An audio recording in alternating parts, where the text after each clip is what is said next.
need to know If you were more here about on Sunday mornings, he's usually Oh wow. Okay, there. we're gonna cut that part. We'll just cut that out. So that's fine.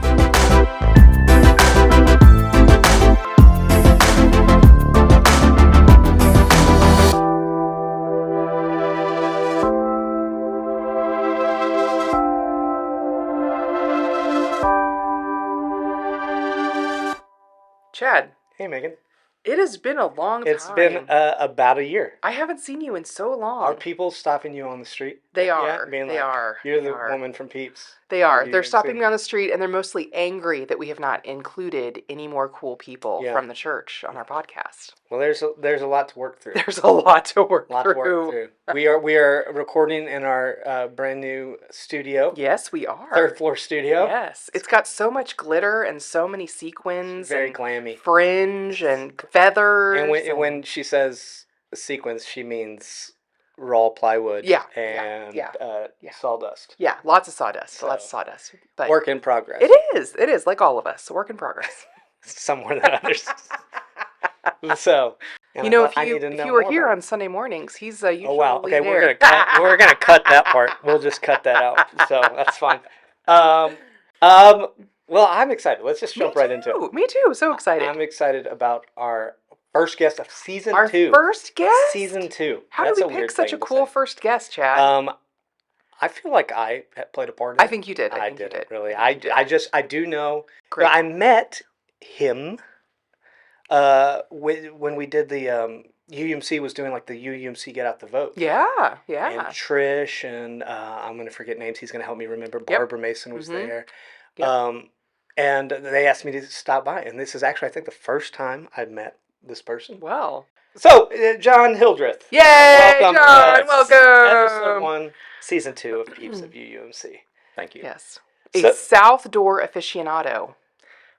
I have become that, and the delivery guy. Yes, too. he is a delivery guy. He's always delivering boxes. Yes, What's going on giant here? boxes being brought into the church every week. He Absolutely. brought in a box before this recording. Of he course. was dropping off something for Of Fig Leaf. course, yes. So we usually start giving us like the 2-minute rundown of your life. Your entire life, John. We're going to time you, so I hope you're ready. 2 minutes. Well, I'm a native of Alabama, and have been an active United Methodist most of my life. Megan's My ears just perked up. great grandmother was, name is on the cornerstone of the church back in Enterprise, Alabama. Oh, wow. And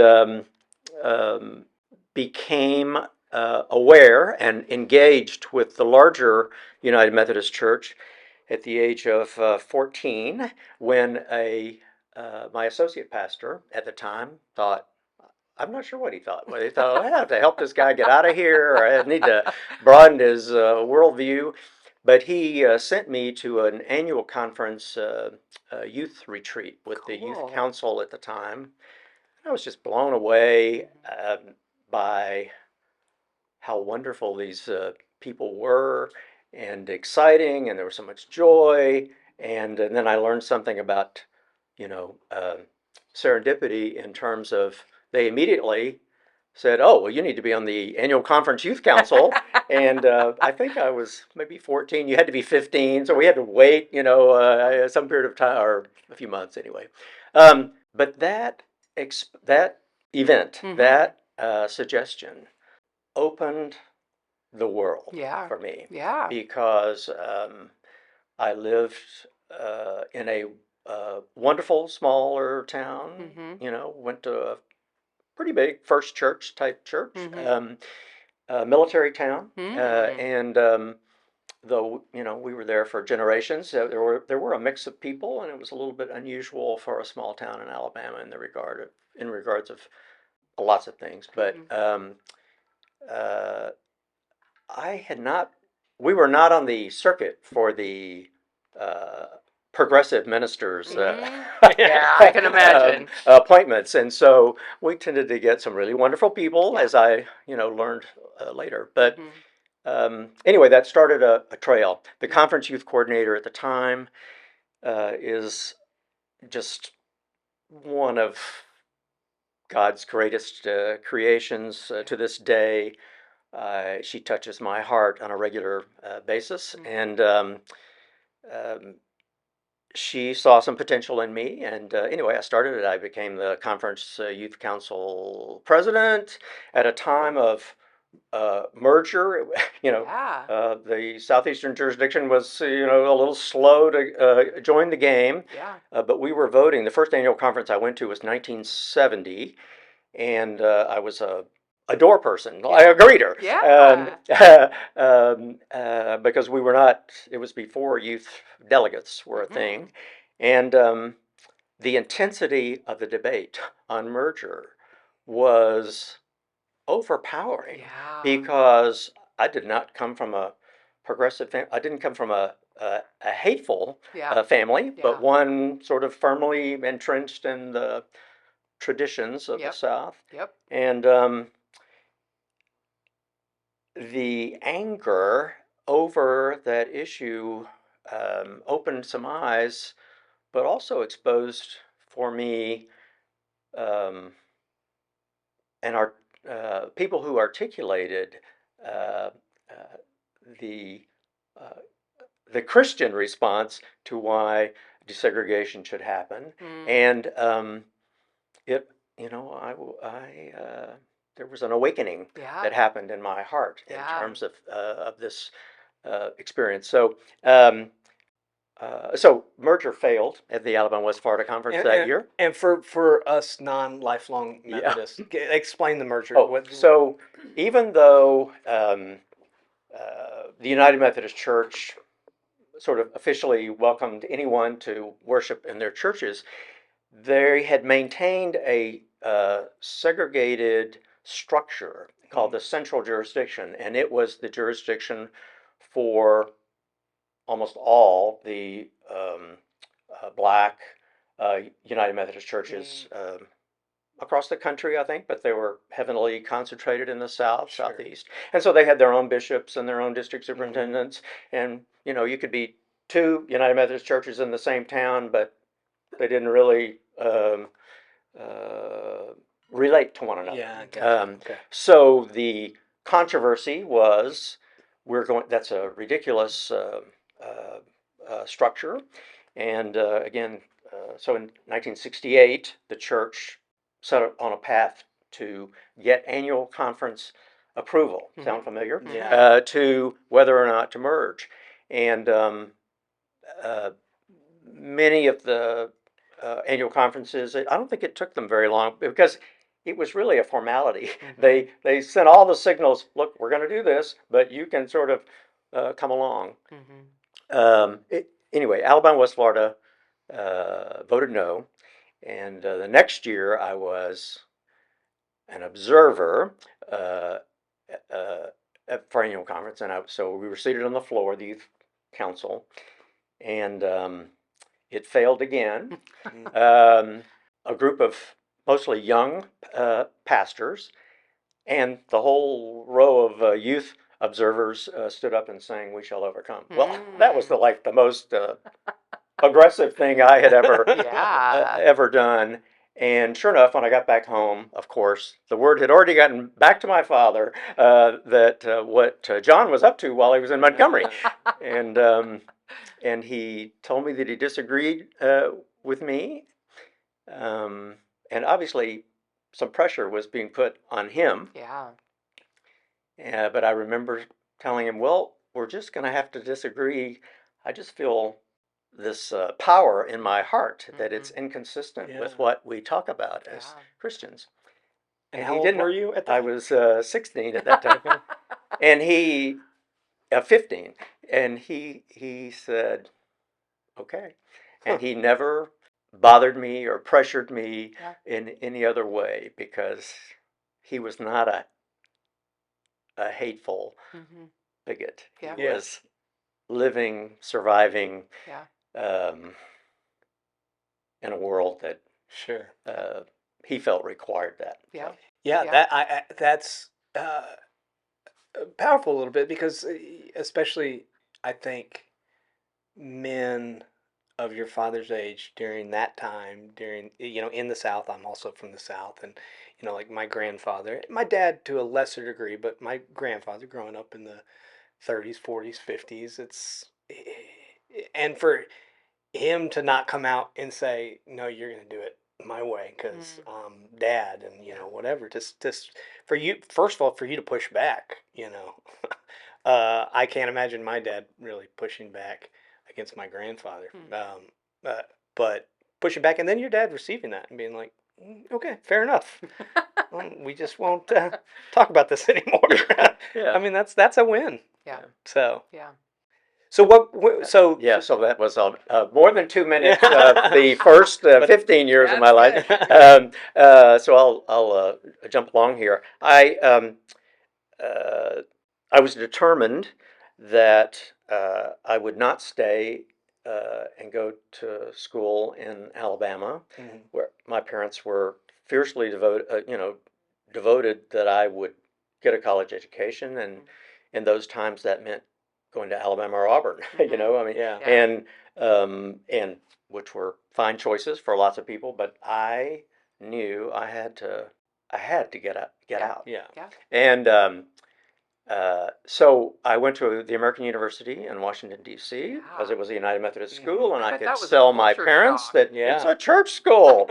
Even though, like most of the United Methodist universities, or not most of them, many of them, the largest plurality of students were Jewish, with a great tradition about why that happened, because Jewish parents felt their children would be safe there, and it would be an environment that was more or less open. John, what was your culture shock going from Alabama to going to DC for school? A lot more Well, singing of "We Shall Overcome" up there. yeah, right. Well, so I was, well, first of all, the exposure of being on the youth council, especially as president, meant I got to go to all these events, and I was very aggressive. I mean, from way before this story that I'm telling you all, Yeah.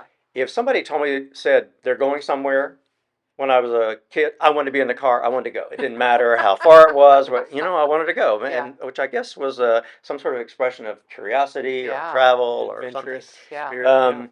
But and I was also kind of a political nut, Yeah. and an advocate. And again, for some of you younger people to put into context the time period. So I graduated from high school in 1974. Okay. And I thought I was going to arrive as a college freshman to watch the impeachment of Richard Nixon. And of course, he resigned Yeah. a month before I got to school. But it was such an exciting, I thought I was in heaven because, I had access to the political world. I was on this United Methodist campus with these friends and colleagues of mine. And, uh, so it was great, and I I've known I don't know when I could pinpoint that I recognized it, but I knew that I was gay, but unable to express that, which was another sort of impetus of getting away. I had to find some safe spot, and it was the dichotomy, the horrible actually dichotomy of very common stories of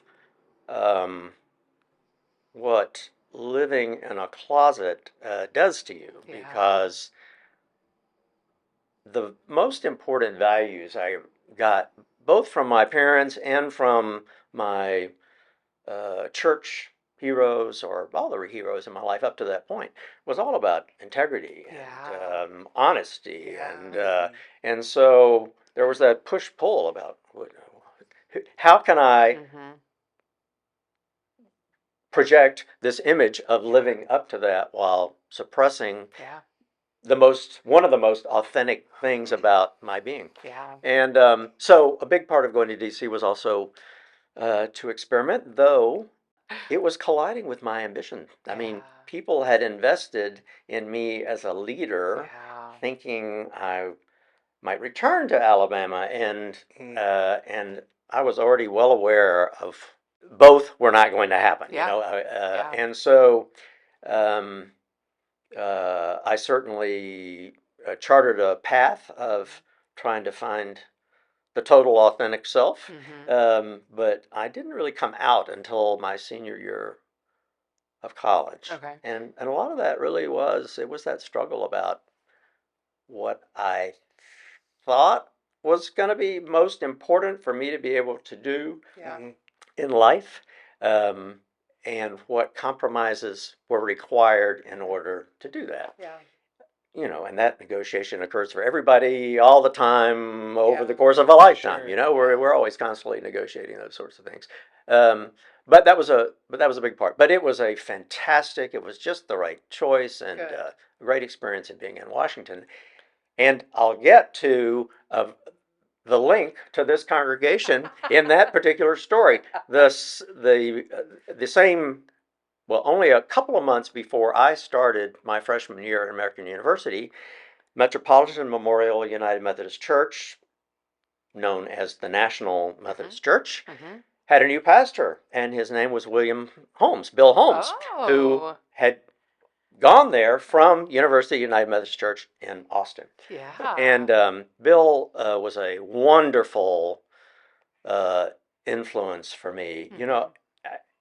I I'm kind of a big church person. That is, I want to be in a big church because the music is a Yes. little better, Yep. and Yep. the preaching can be Yep. better, That's true. That's true. and so I've always gravitated to that, and I Yeah. I Yeah. like the production values Yep. that a Yeah. Yep. larger church Mm-hmm. provides. And Bill Holmes was a fantastic preacher. Mm-hmm. Just every Sunday was just marvelous. Mm-hmm. And in my junior year, I was looking for a place to live for the summer, and I ran into Bill and Nancy in the grocery store or something. And I said, "Hey, do you know anybody in the church who might have a place that I could live while I stay in D.C.?" And they said, "Well, let us think about it." And a week later, they invited me to move into the parsonage with them. They had two sons who were about my age, and they were in college. And that 3 months turned into my final year and a half in DC. So living in the parsonage, there was a steady stream of people from University United Methodist Church visiting. I Yeah. got to meet some of them, and of Yeah. course, Bill and Nancy would always talk about how wonderful Austin was. Yeah. I want to get to your time here in Austin, but I also am fascinated by Washington in the 70s Yeah. and like Me that too. the ERA movement and like not only women's rights but LGBTQIA and how that coexists together. Yeah. So what was the environment? Was that very present in Washington? That conversation, at least. Oh, very much so. Yeah. It just one step back, which just to fill in for you, my first visit to DC and New York was when I was 16, and I went through our annual conference to a UN Washington seminar that they organized every spring break, in which we met Shirley Chisholm. Stop it. And when the ERA was, this would have been in 72, so it was a presidential election Yeah. year.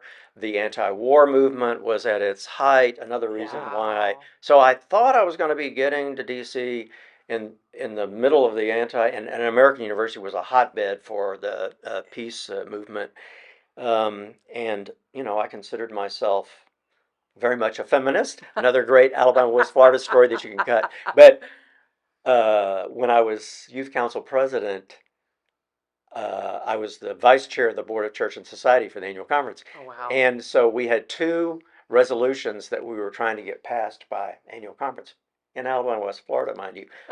One was to boycott Rhodesia, as it was known then, repeal the Byrd Amendment, but it was related to the liberation movement Mm-hmm. and in Zimbabwe. And the other was to ratify the ERA. Yeah. Yeah. Now, this was a little bit before Phyllis Schlafly sort of had come Took along, over. but Yeah. So we had a very conservative bishop, Yeah. and I got up and I introduced the resolution. Of course, he didn't. I guess he didn't know there was going to be a resolution, and he said, and I presented. I told exactly what why I thought it was consistent with the gospel, and so he asked for comment, and and nobody rose to speak, and he hesitated, and he said something along the lines, is there no one that want? He was clearly trying to get somebody Objection. to, Leading the witness. and it passed, and it was one of my proudest moments of getting the Alabama West Florida Absolutely. Conference to adopt Very cool. endorse ratification of Yeah, the ERA. that's Yeah. But fantastic. I had always been surrounded by very strong women. My mother was a Yeah. very strong person, and she was from a big family of very strong women. Yeah. And Ruth, my conference youth coordinator, was anyway. And my predecessor as the youth council president is now the dean at Candler School of Theology and Crazy. Emory, and she was like I wanted to emulate her Yeah. unsuccessfully, but so there were all these great, strong women, and that it was sort of the timing was right in connecting with what was going on in the country in general. Yeah. I've always felt lifelong that my because of that experience in 1970, that racial justice has really been what's like propelled me, that I thought was Sure. the most important thing. Um, LGBTQ was sort of it was beginning to percolate Yeah. at the national level when I went to college. Yeah. I marched in the very first national um, uh, gay rights march in Washington, Cool. and What there year was were that? uh, that was 19. It was in 1981, Oh, maybe something wow. like that. Okay. And there were only about 25,000 people, Yeah. and it was still a period where people were very conscious about the news media and that they might be they might be on the news back Yeah. home. Yeah. Um, but it was so inspirational. That was Oh my probably the gosh, I biggest, bet. my first LGBTQ big event. Yeah. Obviously, the issue um, erupted in the United Methodist Church in Yeah. '72 at the Yep. General Conference in Atlanta, where I was a page. So I was present for that whole Wow. conversation, and the Don Hand, another connection to this annual conference because he was the guy. And Yep. Bill and Nancy had told me, of course, two things one, about who Gene Leggett was and his history here, and also the vote in this congregation, which happened when Bill was the senior pastor here, up to have a Sunday school class, Mhm. uh, welcoming. I forget exactly what they called it. There was Mhm. a huge debate, but it happened, Yeah. and so there's just all these things that were swirling around. It was a period of youth empowerment. Yeah. That was the General Conference in '72, where for the first time every board, commission, agency had to have youth and young adult delegates, Yeah.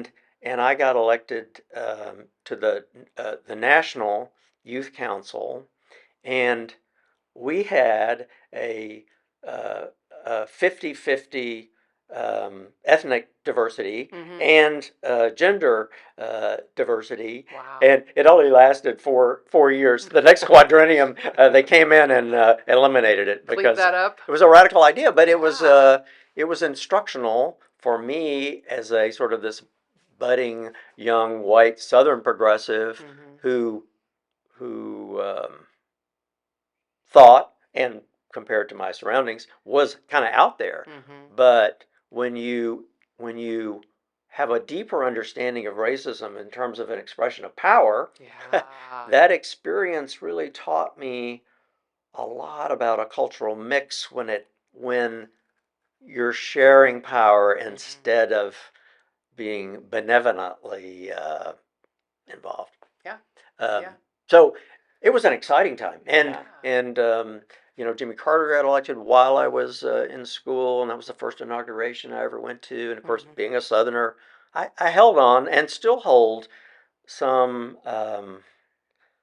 a great love for the South, and during that period, there was a feeling. It was the sort of thing where I could be hypercritical, Yeah. but if you weren't from the South, I didn't Yeah. want you to be Yeah, hypercritical. sure. Sort of like I can talk about my mother Yeah. as Yeah. much as I want, but you can't talk Yeah, about my yeah. mother because she's great. Yeah. um, Yeah. so I went through that period. I have to say my attitude about that has changed Changed in a little Yeah. bit. recent Yeah, Yeah. for sure. times, which is a whole nother chapter. But I am fascinated too, and we don't have to go into this, but just I mean, it's got to be right. The Vietnam War like awakened this political For uh, young people, for young especially. people because Yes. it was them Yeah. whose life was on the line more than Yeah. ever, and so Yeah.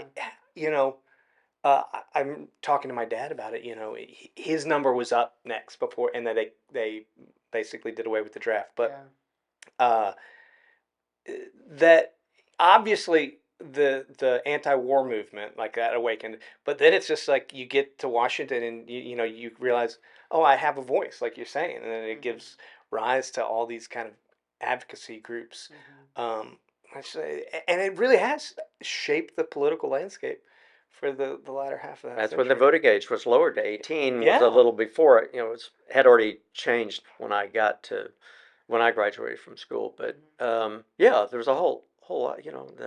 The assassinations of Yeah. King and Kennedy, both Kennedys, but Yeah.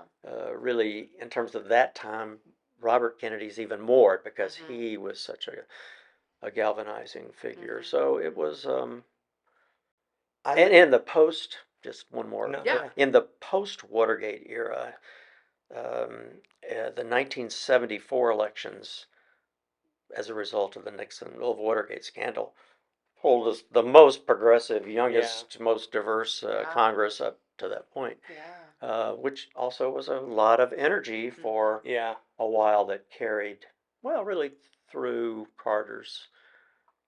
the middle of Carter's first term. I think Mm-hmm. the Mm-hmm. maybe control of the Senate changed in that second half. I can't remember, or if it was 1980. Anyway, I moved to DC actually, and I lived in DC for about a year, and we moved just after Obama's inauguration, like in '08, and I was just like, I mean, by like a month we missed it, but that was a real cool time for to be young, living in DC. You know, not obviously, I don't think on the same level, but well, a but lot of energy with you. it's one of the um, advantages of living this many years is that was exciting, but you can't. It's I never refer to it as the good old days. Yeah. It's just that it was an experience, and times Yeah, were different, and it taught me. And with each passing year, you sort of put things in perspective, constantly challenging yourself that you're not getting uh, conservative is the wrong word, but Mm-hmm. stodgy, Mm-hmm. or resistant to Yeah. change. Well, if they just appreciated what all I had to yeah, go through, then Yeah. it would all be different. Yeah. But that we're constantly on this path, this yeah, journey, this Yeah. movement of Yeah. trying to push uh, forward, and that takes a little perspective to get Yes. used to yeah. about Yes. let's get it done Mm-hmm. now. Yeah. And I will say in those leadership roles that I had, especially at the general level, it was that push pull about like we have to change this institution, we have to change the world, we have to Yeah. change the country, Yeah. but also like, well, but you need to understand these really good people that Yeah. I live among. They're Yeah. not. We can't Yeah. characterize them as either all bad Yeah. or even the people we disagree with. So it did create for me that carried through in my professional life, a lot of which was being an advocate for Yeah. change, listening to people and Yeah. their stories and Yeah. where they're coming from, Yeah. and hearing something from their heart. I'm super interested. So you have this really powerful youth experience in the church. You know, seeing the structure of the church, being on the cusp of these really important things that are happening socially and within the church at the same time is so interesting. And I wonder how you feel that kind of impacted your faith journey the rest of your life, kind of after you left Alabama, after you left college, kind of how did those things continue to, um, help you grow and change in your own faith? I'm going to take one little detour Do as whatever I you tell this want. Do whatever you story want. because in much of my adult life, many of my closest colleagues and friends have been people who got away from the church Yeah, and they had children yeah, and they were debating about whether yeah, because that is a time young yeah, parents that if you're going to come back to church is for yeah, your kids. And I would I always encourage them. I say, look, I know your experience is bad. I yeah, know you don't believe this or you yeah, don't believe that, yeah. and furthermore you don't need to. Mm-hmm. But having at a young age as a child, but especially as teenagers or college young adults, Mm-hmm. college age, having a safe place Yeah, for learning yeah, about faith yeah. and both the limitations and the boundless universe Mm-hmm. ahead of you in terms of how you think about Yeah. life and our Mm-hmm. place and love and community. Yep. If they don't get that Mm-hmm. in a church you have chosen, Yep. they will be confronted. Someone will offer them the secret to solving all their problems, Yeah. this magic potion or that magic potion. Yep. Not that faith is a magic Yeah. potion, though it's treated that way by Yep. many people. Yep. They will be better Yeah. for it. Yeah. So, to get back to your Yeah. Yeah. question, Yeah. Yeah. I'm sorry for that No, no, no, diversion, you're good. but that was my resilience. Yeah. I, I am no uh, learned theologian, or probably horrifyingly shallow in my theology, but from my teenage years, Yeah. I was hearing great preachers and Yeah. educators and in youth council meetings, to get it back to some of the things you're doing, and on Yeah. the campus Mm-hmm. level Yep. of talking about those hard topics and Yeah. saying that's bullshit, Yeah. and or that speaks to me or that Yeah. doesn't, and blow it up or Yeah. reform it. Yeah. And it created a context for me, I guess, in my church life, and in my professional life, that institutions are important. Yeah. They're all flawed. Yes. They Yes. have serious flaws. Yes. But when you blow them up Yeah. without something to fill the vacuum, Yeah. you're less able to predict the extremes Yeah. to which you can go. And I Absolutely. sort of feel that is a part of what's happening in the country Yeah. right now. Yeah. That some good things happen to alter institutions or correct institutions or to Mm-hmm. expose the flaws in institutions, but very poor leadership in helping people understand Yeah. what was happening. For me, the consistency of exposure to questions and Yeah. inspiration and Yeah. thought Mm-hmm. about faith Mm-hmm. and the cornerstone of my soul, Yeah.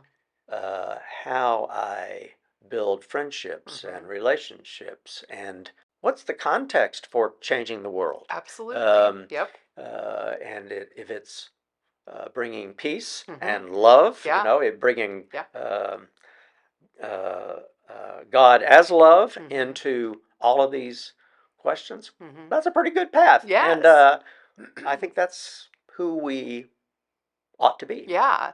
We were just talking. One of the things I've heard a lot recently is that people need a third space.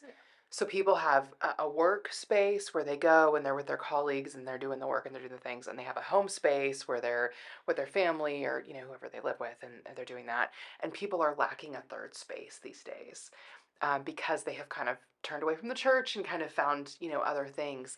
And that's exactly what you're speaking to, this opportunity to be able to ask hard questions and to be able to be challenged about the way that you think and to learn about your values and to learn about the things that are important to you and build community and build connection with people that aren't your same age, and this intergenerational idea. Hmm. And Hmm. so kind of how important it is to have a third space where you feel appreciated and loved and like you belong is super important, because because, especially, I work primarily with college students and they have a third space now, which is kind of their college life on campus. And what I find is that young adults get out of college and then they only have work and they only have home, and they are seriously missing that third space because they have lost that opportunity to develop those relationships and community and ask those questions and all that kind of stuff. And so I think that's what you're speaking to, this opportunity to continue to do that throughout your life with different people, different experiences, be challenged socially, politically, all that kind of stuff, which I think is really important. So I have lots more questions, but I don't know if you Well, want to get to author. and Yes. just, that connection to an ongoing community Yeah, becomes this a part of your foundation. it does. It does. My Alabama West Florida Youth Council, the people most important to me, 10 or 12 of us, we're still in touch. Yeah. And we're not in touch constantly, Yeah. but when we connect, Yeah. it is beautiful. The connection Yes, is it's so so important. rich. Yes, Yeah. I mean that's the wonderful thing about, I Yeah. think, about the United Methodist Church specifically, is that we work really hard to be in community and connection throughout, and I think that drives and gives us opportunities that a lot of people don't ever get, to have that relationship with people from totally different backgrounds and totally different parts of the country, which I Yeah. think is really cool. One of the things that you're really passionate about is our open door ministry here at the church, and I always see you logging very heavy, important boxes that I imagine are full of socks and underwear, obviously. But I wonder, kind of, how did you get connected with Open Door, and why has that been something that has spoken to your soul and to your sense of being here in this place?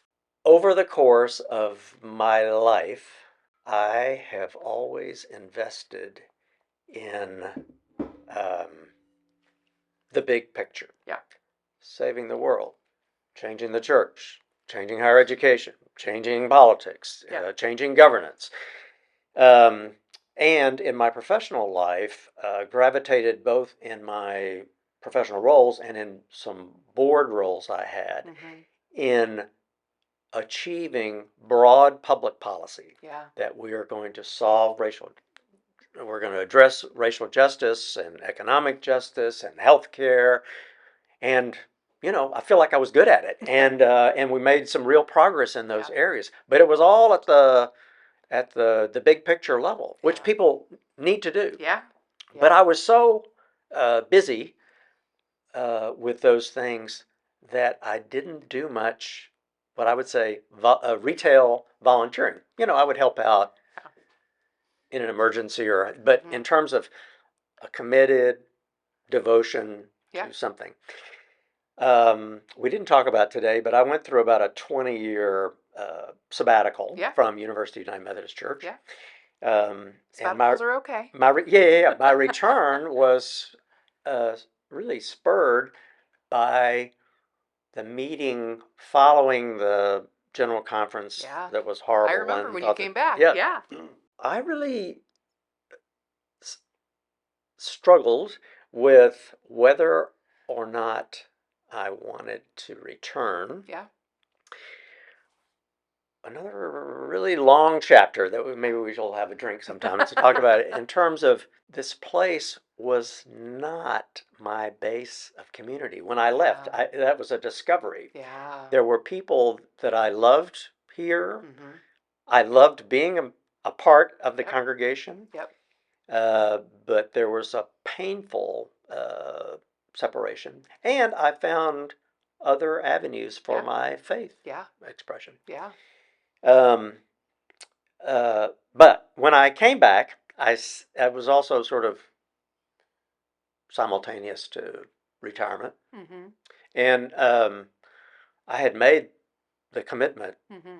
I don't want to be in any boards. I don't want to go to committee meetings. I don't want to do that. I want, and this was a time when uh, serving the unhoused community was rising as an issue Yeah. everywhere. Yeah. But I live in the neighborhood, so to speak, so Mm-hmm. I saw it, and I just made a commitment at that time to myself. I want to get to know Yeah. these neighbors. Yeah. I don't want to go to a committee meeting and talk about this, Yeah. all of which is fantastic. Yeah, I'm sure. not discrediting that at Nope. all. Nope. But for me, that's not how I wanted to spend my time. Absolutely. So I said, well, I think I'll go volunteer. I have to admit, I didn't know it's been here forever, and I Yeah. had never Yeah. once volunteered. Yeah. And when I came, I thought it was all about serving the meal, Mm-hmm. and I sort of liked that because it was the big room and it's this Yeah. fancy meal, Yeah. and they said, oh, when the next time I came, hey, why don't you go work upstairs? Oh, well, it's not seeming like it's not as much fun. Um, Upstairs. No. but I grew to understand that it was just as important. So that would have been in 2019, I Mm-hmm. think. And but still, I'm only gonna I'll come a Mm-hmm. couple of times a Mm-hmm. month or Mm-hmm. once every 2 months or Yeah. something. Yeah. I'm just not gonna get tied down. Yeah. But to do it is uh, to learn Mm-hmm. about yourself Yeah. and about even from a progressive mindset that you don't know it all. Don't think and don't mistake your experience here as sort of the global experience. Yeah. It Yeah. doesn't need to be. It's really Yeah. just about Yeah. serving people here Mm-hmm. and inspiring people who volunteer Yeah. uh, to make it a rich experience. Yeah. And then to tell the stories that you uh, hear. So that's what happened. Yeah. And I also learned that if I wanted to know people Mm-hmm. and I wanted them to know me, Yeah. I had to come more frequently Yeah. because I would forget names, Yeah. and Yeah. I would have a name tag on so they Yeah. read my name. Yeah. Um, and just serving alongside Yeah. other church members Yeah. and people from not in the church. Mm-hmm. It's I live close to campus, so I'm around Yeah. young people, Yeah. but sort of engaging Mm-hmm. uh, these high school Yeah. volunteers from Vandergrift mainly, and their moms Yeah. usually. Yeah. It's just such a wonderful Mm-hmm. experience for me, Yeah. somebody who doesn't have kids. Yeah. Um, Not that I thought kids weren't capable of No. that, Yeah. but you learn, It's a great and intergenerational yeah, yeah, opportunity to yeah, spend time with yeah. people. So Uh, I get a lot out of it, and that's yeah. why I continue to do I'm it. so And glad. so, That's wonderful. John, we talked a lot about like big, important, serious things. I wonder if you have hobbies or other like interesting things about you that you would like to share with the peeps of UUMC. yeah, there's really nothing interesting about me. That is a lie. That is a lie. That was the most intimidating part of listening to some of these podcasts. Well, what are you reading, or what are you? I've got to Yeah. come up with a list because I'm not much of a reader. That's okay. Not a reader of books. I Yeah. consume a lot of information, Yeah. Yeah. and I love film and Yeah. that sort of stuff. But Yeah. uh, hobbies. That's the other thing, about retirement. I know Diane spoke about this a little bit Mm-hmm. last time. Suddenly, or she described it in a way that I wouldn't. It's like, well, you wake up and you just feel like you have the whole day. Well, I don't wake up. I feel like I have no time whatsoever. And I don't. People ask me, "What are you doing?" Yeah. I don't have a good I'm answer. busy. But every day Yeah. keeps me busy. Yeah. But I do volunteer in a few other capacities Yeah. besides Open Door. Yeah. That's probably the most meaningful. Mm-hmm. Shaking hands on Sunday, Yeah. which is another revelation for Yes. me. Not Yes. to another get off on another tangent, Yeah. but something I've never done before in Yeah. another congregation. Yeah. But I love it. Yes. I love engaging with Yep. people, and I'm getting to know people, and Yep. sooner or later they remember Yeah. who's that guy, Yep. and sooner or later you begin to hear some of their stories. Absolutely. What a great first Oh my episode, though. gosh, Yeah, so fun, so so fun. interesting. All these things I did not know about you, John. I've stood next to you every Sunday for months, and all these things I didn't know about you, Yeah. which I'm so excited to know about. And this is why we started Yes, this show. this is It's exactly 100%. why. It's because people that you kind of know a little bit, Yeah. you've met them, and you think, man, I would wish I had an hour to just sit down and chat. Yeah. And so, Yeah. So many amazing people in our congregation that have lived incredibly Yeah, interesting lives that absolutely. we love to hear about. So we're so glad that you joined yeah, us thank today. you so much for joining us. Yes. What Are we gonna do this again? Are we gonna continue talking to Well, people? we're just gonna, yeah. We have a lot scheduled this month. I think we sit down with Dr. Cavan in a Yes. couple of days. Yeah. I'm excited about that. Absolutely. What have you got going on the rest of the week? This week, what am I doing this week? I'm gonna make grilled cheese and tomato soup for the kids tomorrow because it's gonna be rainy and chilly-ish. Megan's grilled cheese is famous It's very amongst the famous. staff. I'll tell you the Like, secret. It's the HEB rosemary, Rosemary? sourdough bread. That's what the secret is. don't give it away. I'm Don't not, give it away. well, I'm here to share. People literally schedule meetings around They do. this. They do schedule meetings, and this I also grilled kind of cheese day. make special tomato soup with Chad doesn't eat, but it's Yeah. really good. It's very doctored up, so it's really good, really good. So I'm doing that this week, and working on my Super Bowl party. Chad, my team is playing in the Super Bowl this year Well, again. anybody who's playing against, and this is for you, Brielle, but anybody who's playing against the Phillies, the Eagles, that's my team. Yeah. Yeah, so my team, the Kansas City Chiefs, is playing the Super Bowl this weekend. I'm super excited. We're having a red and green themed Super Bowl party for the college kids because I have some students from the Pennsylvania area, and I'm excited about that. That's really just focusing on that all week long. Brielle's, right? Yeah. Okay. Yeah. I didn't want to just attribute No. her. She's gonna One of my grad students, Brielle, she is an Eagles Eagles fan. fan, and so is Talia, another grad student that I have, and so God bless them. we're gonna duke it out this weekend. I'm Yeah, real excited about it. Awesome. I'm hoping for a good game. Yeah. That's it. Those are the only Okay. plans I have. Super Bowl, making grilled cheese and tomato soup. I don't really do much around here. That's It's fine. that's categorically false. But that sounds like a good week. So Well, I'm so glad we're back. me too. This is fun. And it's got me excited. Again, It very does, good yes. first episode. I'm Absolutely. very excited to sit down with other people and Yes. chat. And So glad we had John yeah. today. So fun to talk to you Yeah. and hear about your history, your storied history in the Methodist Church. Are you you do the sign off always? I do? Well, Yeah. I don't remember what it was. I don't either. Peeps of UUMC. Yeah, I just remember like I would sign off and Yeah. then Megan would I would always have to have the last word. The last word. Yeah, So I it'd be usually like- do. Yeah. That's really what happens. So The last anyway. word will be here right now. This is it. all right. Goodbye. There you go. Keep dancing with the devil, but it is alive.